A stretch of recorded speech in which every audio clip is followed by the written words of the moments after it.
Hello beautiful armies, welcome back to my channel Taekook love story. आज मैं आप लोगों के साथ शेयर करने वाली हूँ Taekook fan fiction you take my everything part 13 and it is just a fan fiction, so don't take serious. Let get started. सारे गांव वाले आपस में बैठकर बातें कर रहे थे और तायोंग और जंगकुक भी उनके साथ ही थे। तभी जीसू जंगकुक की तरफ देखकर कहती है, जंगकुक तुम्हारी तो शादी हो गई थी ना, तुम्हारी पत्नी कैसी है और तुम उसे यहाँ पर लेकर क्यों नहीं आए। जीसू की ये बात सुनकर जंगकुक अपना हेड नोट करता है और जीसू से कहता है वो बहुत ज़्यादा बिजी रहती है और कुछ नहीं है, उसे इन सब में कोई भी दिलचस्पी नहीं है, सो मैं उसे यहाँ पर नहीं लाया। जंगकुक की ये बात सुनकर जीसू अपना हेड नोट करती है और जंगकुक से कहती है ठीक है। फिर जीसू तेयोंग की तरफ देखकर कहती है, अच्छा ती बेटा ये बोलो तुमने शादी क्यों नहीं की।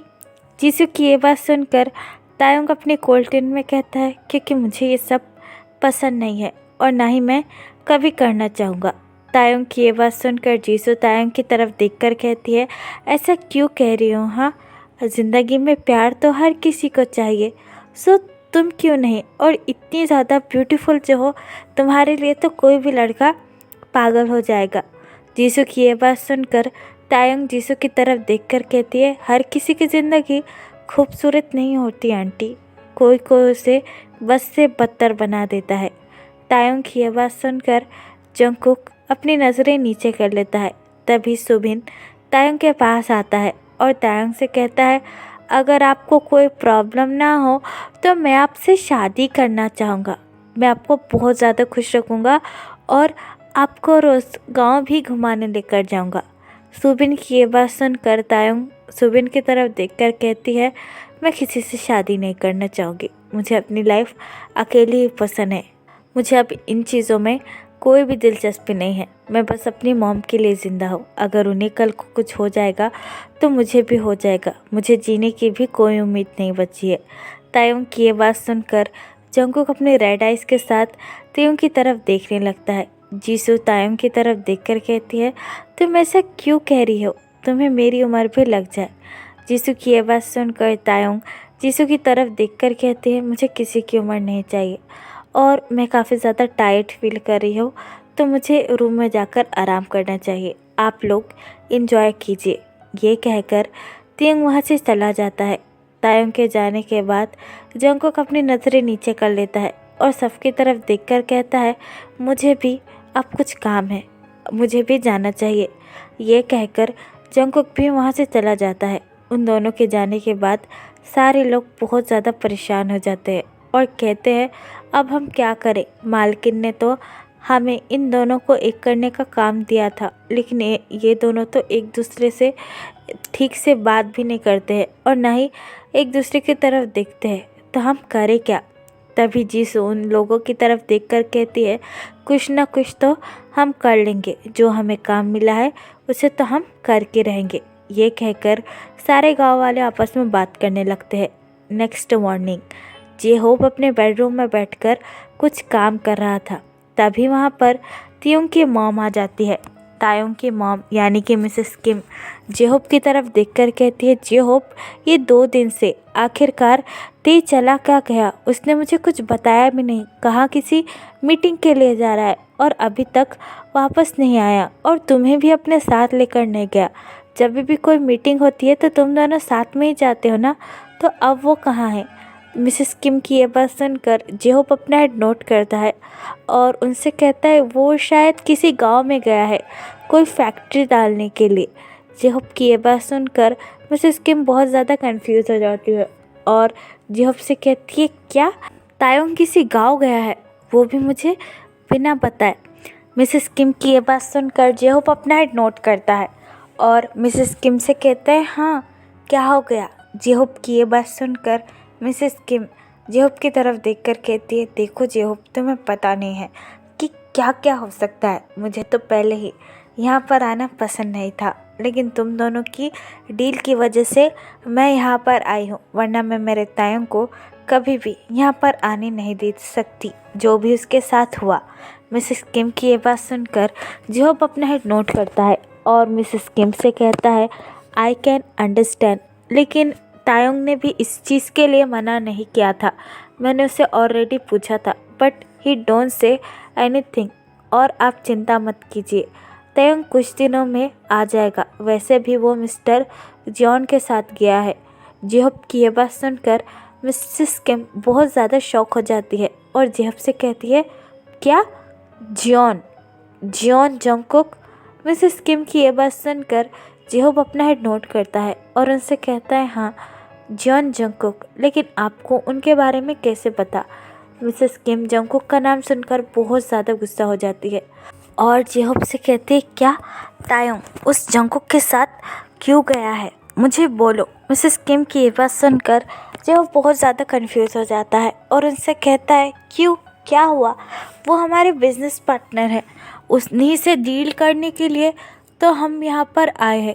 जेहोप की ये बात सुनकर मिसेस किम बहुत ज़्यादा शॉक हो जाती है और जेहोप से कहती है जेहोप मुझे और कोई बात नहीं करनी, तुम मुझे कल सुबह ही वहाँ पर लेकर चलोगे। You understand?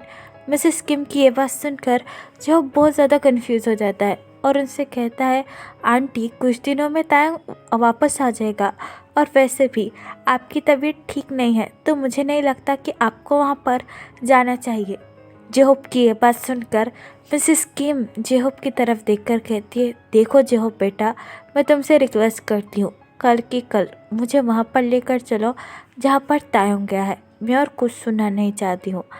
मिसेस किम की ये बात सुनकर जेहोप अपना हेड नोट करता है और मिसेस किम से कहता है ठीक है आंटी, आप जैसा समझे। जेहोप की ये बात सुनकर मिसेस किम अपना हेड नोट करती है और अपने रूम में चली जाती है। जंगकुक का नाम फिर से सुनकर मिसेस किम बहुत ज़्यादा गुस्सा हो जाती है। मिसेस किम रूम में आकर बैठती है और तायोंग को कॉल करने का ट्राई करती है, लेकिन गांव में नेटवर्क नहीं होने की वजह से तायोंग का फ़ोन कनेक्ट ही नहीं हो जाता। मिसेस किम गुस्से में कहती है आखिरकार वो जंगकुक मेरे बेटे का पीछा कब छोड़ेगा? उसे क्या प्रॉब्लम है? मुझे तो जेहोप बहुत अच्छा लगता है तायोंग के लिए। जब गांव जाऊंगी तो तायोंग की इंगेजमेंट जेहोप से करवा दूंगी। मुझे और कुछ नहीं चाहिए। मेरे बेटे के बाद मेरा ख्याल रखने वाला तो कोई ना कोई होगा ही ना। ये कहकर मिसेस किम दवाई खाती है और सो जाती है। यहाँ पर कुछ दिन स्किप होते हैं। जंगकुक और तायोंग साथ में ही काम कर रहे थे, लेकिन उन दोनों का बिहेवियर एक दूसरे के लिए सेम ही था। बस काम करते थे और एक दूसरे की शक्ल की तरफ देखते भी नहीं थे। अभी भी वो दोनों बाहर काम कर रहे थे और सारे गांव वाले भी उनके साथ ही थे। तभी वहाँ पर एक बड़ी सी कार आकर स्टॉप हो जाती है, जिसे देखकर सारे लोग उसकी तरफ देखने लगते हैं और जंगकुक भी। कार का डोर ओपन होता है और तभी कार के अंदर से लीसा नीचे उतरती है और लीसा ने बहुत ज़्यादा छोटी ड्रेस पहनी हुई थी, जिसे देखकर सारे गांव वालों का मुंह खुला का खुला रह जाता है और वो सारे लीसा की तरफ देखने लगते हैं। लीसा को वहाँ देखकर जंगकुक भी बहुत ज़्यादा शॉक हो जाता है, लेकिन तायोंग के फेस पर कोई भी एक्सप्रेशन नहीं था। लीसा जंगकुक को देखकर जंगकुक के पास आती है और जंगकुक को हक कर कहती है oh baby, what are you doing here? मैंने तुम्हें कितना ज़्यादा मिस किया, तुम्हें पता भी है। लीसा की ऐसी हरकतें देखकर सारे गांव वाले उसकी तरफ अजीब नज़रों से देख रहे थे। तभी जंगकुक लीसा को धक्का दे देता है और लीसा से कहता है लीसा, तुम यहाँ पर क्या कर रही हो, वो भी ऐसे कपड़ों में? जंगकुक की ये बात सुनकर लीसा अपनी ड्रेस को देखकर कहती है तुम्हें क्या हुआ बेबी, तुम्हें तो ऐसे कपड़े बहुत ज़्यादा पसंद है ना? मैंने बस तुम्हारे लिए ही ये पहने हैं और तुम्हें पता है तुम्हारे जाने के बाद मैंने तुम्हारा कितना ज़्यादा मिस किया। लीसा की ये बात सुनकर जंगकुक अपनी आईज रोल करता है और लीसा से कहता है लीसा, मैंने कहा था ना कुछ दिनों बाद मैं वापस आ जाऊँगा, तो तुम यहाँ पर क्यों हो? यहाँ से वापस चली जाओ प्लीज़। लीसा जंगकुक की ये बात सुनकर जंगकुक का हैंड होल्ड करती है और जंगकुक से कहती है नो, मैं तुम्हें खुशखबरी सुनाने के लिए आई हूँ, क्या तुम सुनना नहीं चाहोगे? लीसा की ये बात सुनकर जंगकुक काफ़ी ज़्यादा कंफ्यूज हो जाता है और लीसा से कहता है क्या खुशखबरी? Are you mad? क्या कह रही हो? लीसा अपना हेड नोट करती है और जंगकुक से कहती है यस, खुशखबरी, तुम फादर बनने वाले हो। You are going to be dad, हमारा बच्चा होने वाला है। ये कहकर लीसा जंगकुक को हक कर लेती है। लीसा की ये बात सुनकर जंगकुक बहुत ज़्यादा शॉक हो जाता है और तायोंग जंगकुक की तरफ देखने लगता है। जंगकुक को भी खुद समझ में नहीं आ रहा था कि आखिरकार चल क्या रहा है। जंगकुक अपने आप को लीसा से अलग करता है और लीसा से कहता है, लीसा पागल हो गई हो, क्या बकवास कर रही हो। लीसा अपना हेड नोट करती है और जंगकुक से कहती है, हाँ मैं सच कह रही हूँ, आई एम प्रेग्नेंट। जंगकुक, क्या तुम्हें मुझ पर यकीन नहीं है? लीसा की ये बात सुनकर जंगकुक लीसा की तरफ देखकर कहता है, अगर तुम प्रेग्नेंट हो तो तुम यहाँ पर क्या कर रही हो? तुम्हें सियोल में रहना चाहिए, वहाँ पर कितनी ज़्यादा फैसिलिटीज़ अवेलेबल है, यहाँ पर कुछ भी नहीं है। जंगकुक की ये बात सुनकर लीसा जंगकुक की तरफ देखकर कहती है, आई नो, लेकिन वहाँ पर तुम तो नहीं हो ना, और एक वाइफ को इस सिचुएशन में सबसे ज़्यादा अपना हस्बैंड ही अच्छा लगता है, यू नो ना। लीसा जंगकुक की तरफ देखकर कहती है, बहुत हुआ, प्लीज़ यहाँ से चलो, I really need you, our baby need you, चलो यहाँ से। तभी जंगकुक अपनी कोल्ड ट्यून में लीसा से कहता है, देखो लीसा, जब तक यहाँ का काम नहीं हो जाता मैं नहीं आ सकता। जंगकुक की ये बात सुनकर लीसा को गुस्सा आने लगता है। लीसा जंगकुक की तरफ देखकर कहती है, अच्छा तो तुम क्यों? लीसा की नज़र तभी तायंग पर पड़ती है और लीसा तायंग को देखकर वहाँ पर शॉक हो जाती है और गुस्सा भी। तभी लीसा जंगकुक की तरफ देखकर कहती है, ओ मैं समझ गई कि तुम मेरे साथ क्यों नहीं आना चाहते यहाँ पर। तायंग जो है, आखिरकार तुम उसे छोड़कर मेरे साथ कैसे आ सकते हो? लीसा की ये बात सुनकर जंगकुक को बहुत ज़्यादा इरिटेट फील होता है, लेकिन तायंग चुपचाप अपना काम कर रहा था। जंगकुक लीसा का आर्म होल्ड करता है और लीसा से कहता है, तुम मेरे साथ चलो, मुझे तुमसे कुछ ज़्यादा ज़रूरी बात करनी है। ये कहकर जंगकुक लीसा को रूम में लेकर आता है। जंगकुक डोर को नॉक करता है और लीसा की तरफ देखकर कहता है, लीसा पागल हो चुकी हो, कैसी बहकी बहकी बातें कर रही हो, are you out of your mind, बोलो। लीसा जंगकुक के पास आती है और जंगकुक से कहती, क्यों, क्या हुआ जंगकुक, तुम खुश क्यों नहीं हो? आई एम प्रेग्नेंट और तुम पापा बनने वाले हो, हाँ?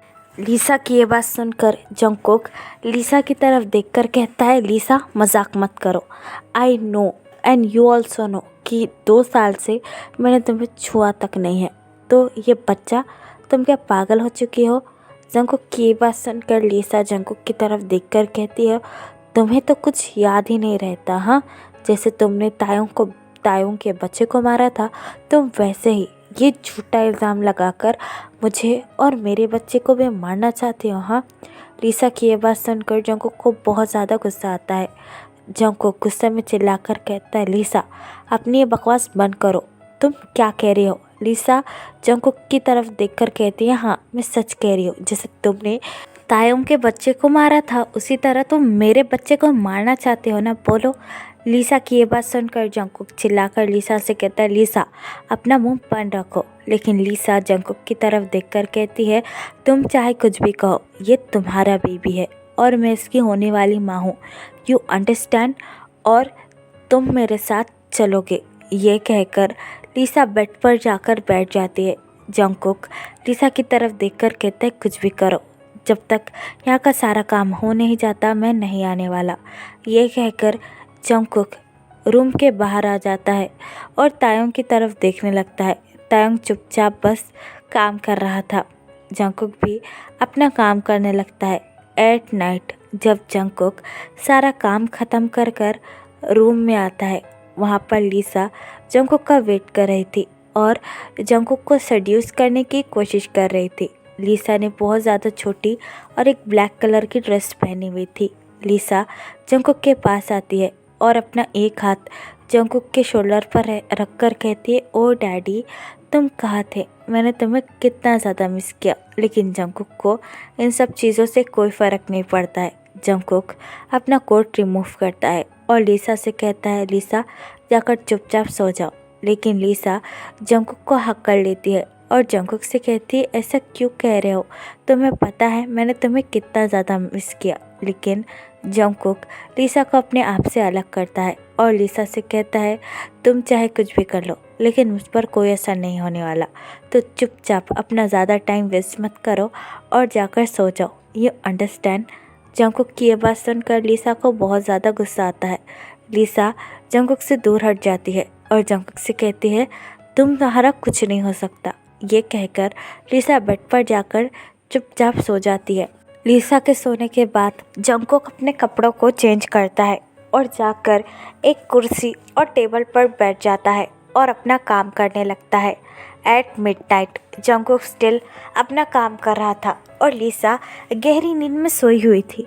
तभी हल्की सी बारिश होना शुरू हो जाती है और जंगकुक को अचानक से किसी के रोने की आवाज़ सुनाई देती है, जिसे सुनकर जंगकुक काफ़ी ज़्यादा शॉक हो जाता है और कहता है इतनी रात को कौन रो रहा होगा और क्यों। ये कहकर जंगकुक घर के बाहर आता है और आसपास देखने लगता है। तभी जंगकुक की नज़र तायोंग पर पड़ती है। तायोंग अपने घर के बाहर बैठा हुआ था और अपने हाथों में कोई चीज़ पकड़कर बहुत ज़्यादा रो रहा था। तायोंग को इस तरीके से रोता हुआ देखकर जंगकुक को बहुत ज़्यादा हर्ट होता है।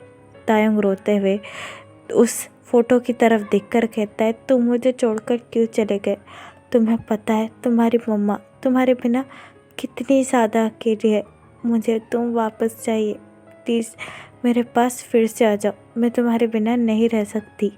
तायोंग के हाथ में बेबी की रिपोर्ट थी जो कि इस दुनिया में नहीं था, जिसका मिसकैरेज हो चुका था, लेकिन अभी भी तायोंग ने कुछ चीज़ें संभाल कर रखी हुई थी, जिसे देखकर ही तायोंग बहुत ज़्यादा रो रहा था। तायोंग की ये हालत देखकर जंगकुक के भी आंखों में आंसू आ जाते हैं। जंगकुक तायोंग के पास आने लगता है। तभी बारिश बहुत ज़्यादा बढ़ जाती है, जिसकी वजह से जंगकुक पूरी तरीके से भीग जाता है। तायोंग बस अपना सर नीचे कर रो रहा था। जंगकुक तायोंग के पास आता है और अपना एक हाथ तायोंग के सर पर रखता है, जिसे महसूस कर तायोंग बहुत ज़्यादा शॉक हो जाता है और जंगकुक की तरफ देखने लगता है। जंगकुक तायोंग की तरफ देख रहा था। तायोंग की आंखें पूरी तरीके से लाल हो जाती है। जंगकुक को देखकर तायोंग खड़ा हो जाता है और जंगकुक को धक्का देकर कहता है दूर रहो मुझसे, मेरे करीब आने का सोचना भी मत, समझ गए, आई हिट यू। ये कहकर तायोंग वहाँ से जंगकुक को धक्का देकर चला जाता है।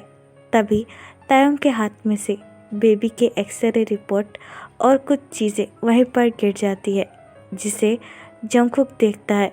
जंगकुक उसे हाथ में लेता है और उसे देखकर कहता है मुझे माफ़ कर देना, मैं शायद एक इंसान बनने के भी लायक नहीं हूँ, मैं किसी लायक नहीं हूँ। ये कहकर जंगकुक बेबी की रिपोर्ट वहाँ पर रख देता है और अपने आंसू पोंछकर वहाँ से चला जाता है। तो फिर चले गाइस, इस पार्ट को मैं यहाँ ख़त्म करती हूँ। आपको ये पार्ट कैसा लगा प्लीज़ मुझे कमेंट में बताना और प्लीज़ चैनल को भी सब्सक्राइब कर देना। और अगर आप भी मेरे साथ ऑनलाइन बिजनेस या फिर अफिलिएट मार्केटिंग करना चाहते हो तो आप मुझे कमेंट बॉक्स या फिर मेरी इंस्टाग्राम आईडी जो कि है तेकुक लव स्टोरी वहाँ पर बता सकते हो। तो फिर चले guys, bye, love you, take care, बुरा है।